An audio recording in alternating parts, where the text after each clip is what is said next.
In this lesson, we're going to learn how to do inverse of logarithmics and exponential functions. We're going to find the inverse of each exponential function and state the domain and range of both functions. Now, rewriting is an essential step of being able to solve and find the inverse of exponential and logarithmic functions. So I've rewritten the steps. You'll notice these steps are very similar to what we've seen before. The difference is when we change function notation, not all of them are going to be called f of x. Just remember you're going to change it back to the inverse of whatever we start with. There's some important reminders as we work through. When the unknown is the exponent, you have to convert it to a log.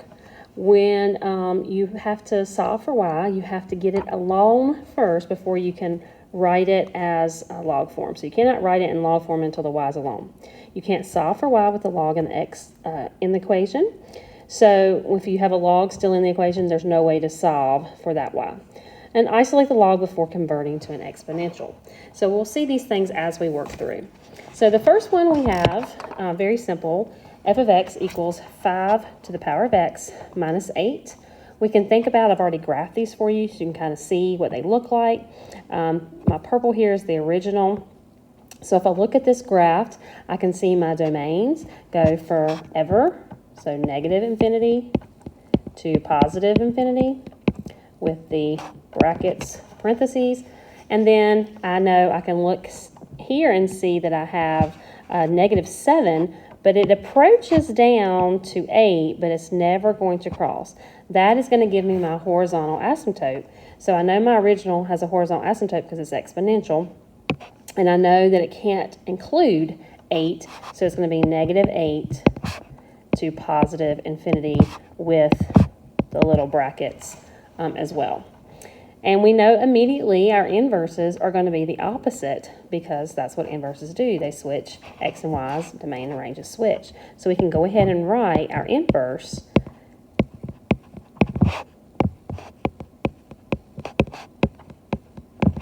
and we can look at this graph of our inverse, and they're on different graphs, but you can see that if we look closely where it happens, we have a same point here, the negative 7, 0, where it was 0, negative 7, they've switched, and now I have a vertical asymptote.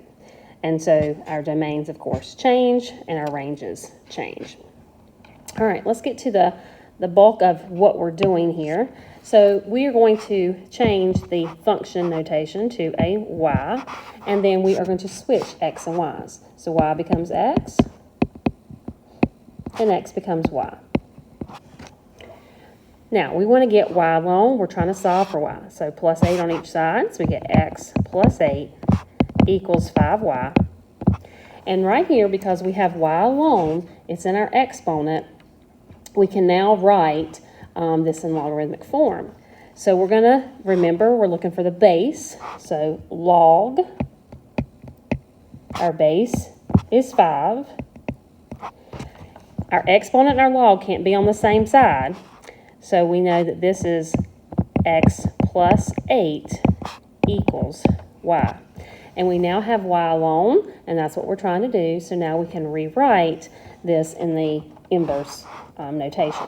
So this was f of x, so f of negative 1 of x equals log base 5 x plus 8.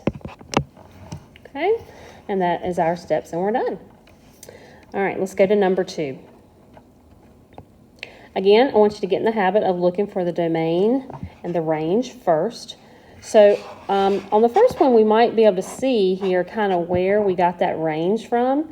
If we look in our problem, right here, we have a negative 8 and we have a negative 8. Think about what those are. That's our vertical asymptote, that negative 8. That also tells us where our range started in the original. Not vertical, horizontal, sorry. All right, let's look here. This one may be a little harder for you to see, so graphing is helpful, and then maybe seeing how that looks in comparison to the equation. So we have it graphed, and we have a horizontal asymptote right here. You can see it's negative 2 point something. That means it's approaching negative 3. And then if we look at our domains, these do go on forever and ever. So negative infinity to positive infinity. And then our range is approaching -8. Oh, not negative 8, -3. Negative 8's in my head from before. -3 to positive infinity. And then, of course, these will switch. So -3 to positive infinity, and then negative infinity to positive infinity. All right, let's go ahead about our changing here. So we're going to change the g of x to y, switch the x and y's.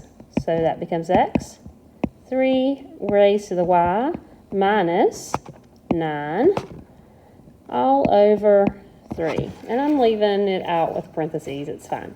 So the first thing I want to do is get rid of that 3 on the bottom. So I'm going to multiply both sides by 3. And so I'm going to have 3x is equal to 3 to the y minus 9. Then I need to get the 9 away from that 3y because I'm trying to solve for y. So plus 9 on both sides. So I end up with 3x plus 9 equals 3 to the y.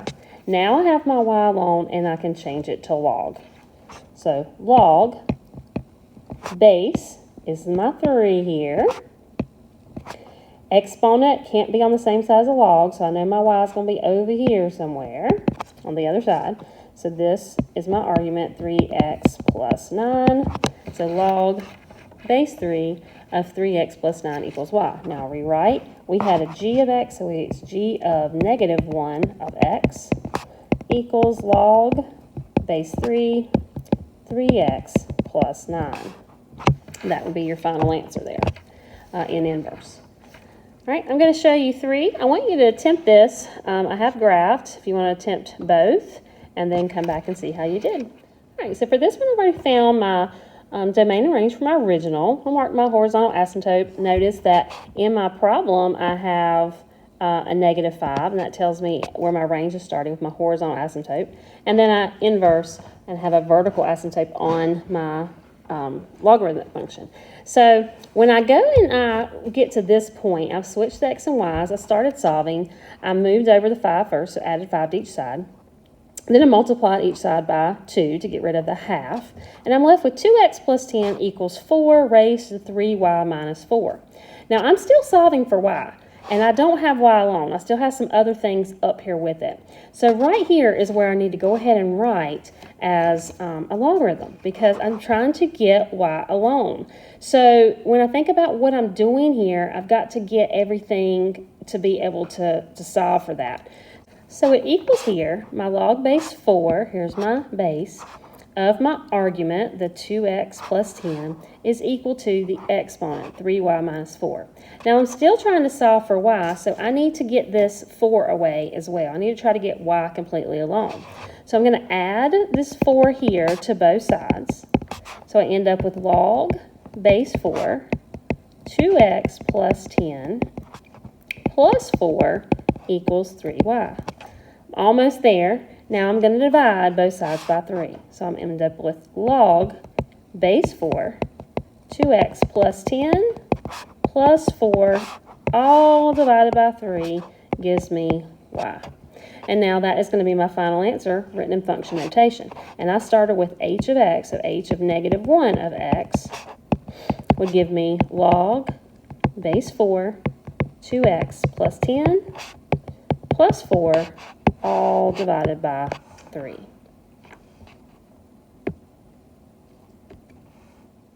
So here we have 4. It's the last one we're going to do for going to exponential to logs, and then we're going to go into logs to exponential. So I want you to try 4 and attempt 5 on your own, knowing how we do inverses, and then we'll come back and we'll discuss it. All right, let's look at number 4. We can see that on our graph of our original, our purple there, we had a horizontal asymptote, so right here, and we can see that it approaches 0, never goes past it. And then here we have a vertical asymptote that is also 0, so that's where we got our range from in our original, and then what happens when they switch. So when I put this in, this is something you need to be very clear of. When you start changing and then moving, notice that my y value is in the exponent. So when it's in the exponent, when I get everything away from it that I possibly can and it's in the exponent, I can't solve with the y in the exponent spot until I change it to logarithm. So that is why I then changed it to the next step as logarithm. So logarithm base 10, that's my power, and it can't be with the exponent same side, so I know my exponent's on the other side, and the argument's 5x. And then I solve, okay, and got my inverse. On the next one, we changed from logarithm to exponential. So the first thing we do, same, is switch the x and y's after we rename them. Let me go back to a different color here. And then we have the x, and just change the log and to y. So here, when we have the log isolated, that is when we can convert it to be able to solve. So we have to isolate the log before converting to an exponent. That was some helpful hints at the beginning. So here, because we're trying to solve for the y here, and it's in log, and log's by itself, there's nothing added or subtracted or out in front of log or divided, we can go ahead and set up exponential. We don't have a base that's physically here, so we know that's our common log, and that's 10. So 10 raised to the x is going to equal 2y. Divide both sides by 2, and we get 10 raised to the x divided by 2. Now, we would not simplify 10 divided by 2 because that we don't know what the exponent is, and that would change it. So our final answer would be the inverse, v inverse of x is 10 to the x over 2. For number 6, this is going from log to exponential so that we can solve. We're going to put it in inverse. Now, this one is a little bit more challenging. We want to get the log alone, and we notice that we have a -7 out here, and we also have some other pieces, so we've got to get things away as much as we can to get the log by itself first. Now, I've done the domain and range for you here, your graphs, and then I added a graph here to show you how they do a reflection from each other across the y equals x. So you can kind of get in the habit of kind of seeing that and know what that looks like. We're not going to spend too much time on this one with the vertical and horizontal asymptote. Hopefully by now you're starting to see that. All right, so we're going to go ahead and change this to a y and switch the x's and the y's. So we get x equals -7 log base 6 of -3y. And now we're going to try to get the log alone first before we can move it into exponential. So we've got this -7, so we're going to divide both sides by -7. Now we're going to move that negative out front, just so it's kind of sitting there. It's fine, but the whole thing is -x over 7. Now this is now equaling what's left, log base 6 of -3y. Now, here we have log isolated, so now we can go to exponential. So our base is 6.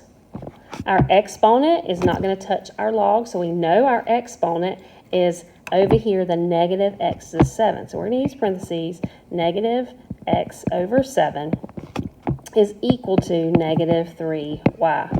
Now remember, we're still trying to solve for y, so we're going to divide by -3 to both sides. And again, we'll move that negative out front. So -6 over 3 raised to the -x 7 for that 6 is equal to y. And now we have it in inverse notation, so we need to just write it.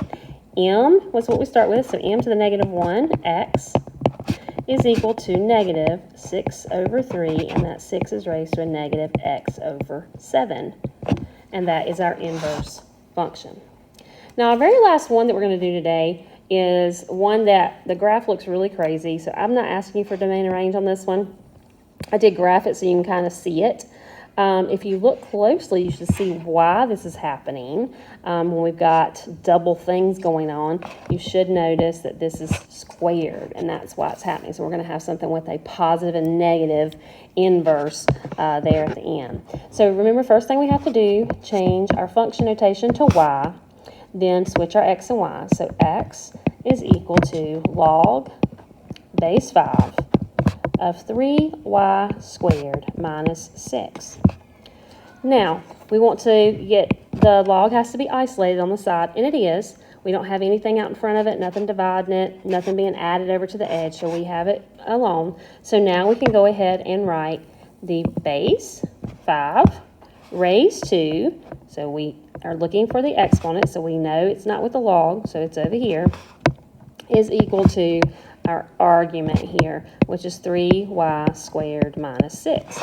Now we're going to start solving and try to get y long. So we're going to add 6 to both sides. So 5 to the x plus 6 is equal to 3y squared. We know to unsquare something, we're going to take the square root shortly. But first we got to get that coefficient of 3 away. So divide both sides by 3.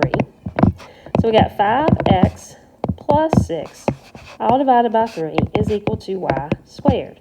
And we'll take the square root of both sides. When we do that, we get a positive and negative, and that cancels out. So now we have the y alone, once we got rid of those, and so we have w, so the negative 1, so inverse of w of x is equal to plus or minus the square root of 5 to the x plus 6 all over 3. Now these can be challenging. There's a couple rules down at the bottom you'd like to kind of memorize and know when you see kind of things in the situation, what they're going to equal. And the more we work with them, the better we'll be.